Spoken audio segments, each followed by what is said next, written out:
Қайырлы күн. Бүгін сіздермен иығымызға асып алатын әдемі ұзын ұстағышымызды оқимыз. Карабинге іліп қойдым. Сіздер тіксеңіздер де болады. Бізге керекті заттар ол жіп және ілмекпіз. 4-ші размері. Ең алдымен біз 3 рет жібімізді бос іліп аламыз.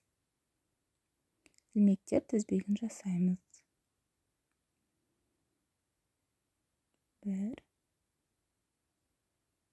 2, 3. Енді екінші қатарымызды оқимыз. Бірінші өрнегімізді қалдырып, өрімізді екінші өріміздің ортасынан жұмыс жібімізді іліп алып тоқимыз. Және де ең бірінші бастаған өрімізге де іліп алып жұмысымызды жалғастырамыз. Қазір біз ешқандай жіпті бос іліп алмай, тоқымамызды кері айналдырып, дәл ортасындағы өрімге өткізіп тоқимыз. Қазір шетінде мұнда бір тал жолақ тұр, осыдан да өткіземіз, оңнан солға қаратай.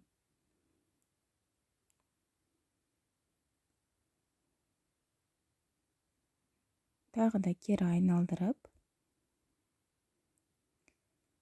дәл ортасындағы өрнегімізден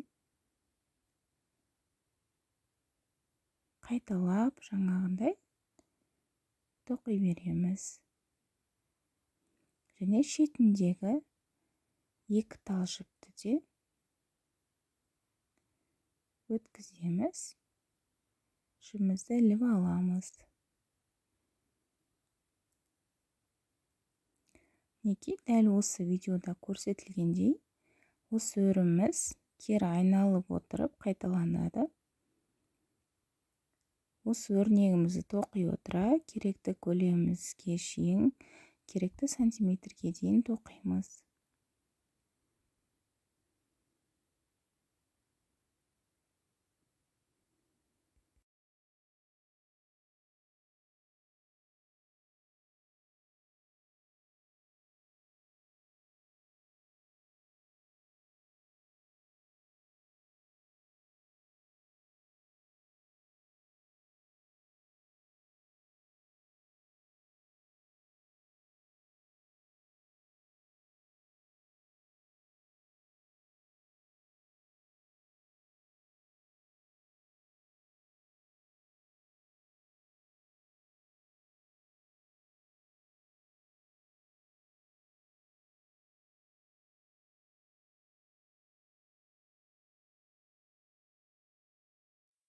Біздің өрнегіміз әдемі болып шығып келе жатыр.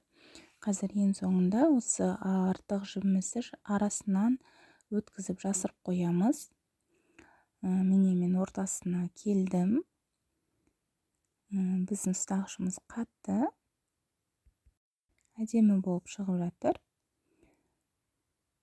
Қазір соңына дейін тоқып шығамыз. Мінекей мен соңына дейін тоқыдым. Жібімді кесіп алып,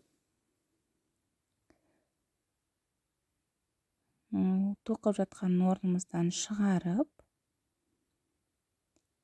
ұстағышымыздың араларынан жасырып қоямыз.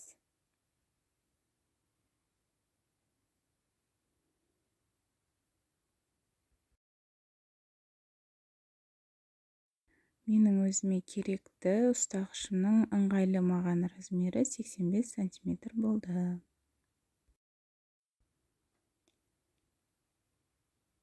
Мінекей мен екі жағындағы да жіптерімді жасырдым. Ылғалды үтікпен бастым. Енді карабинімізге орнатып,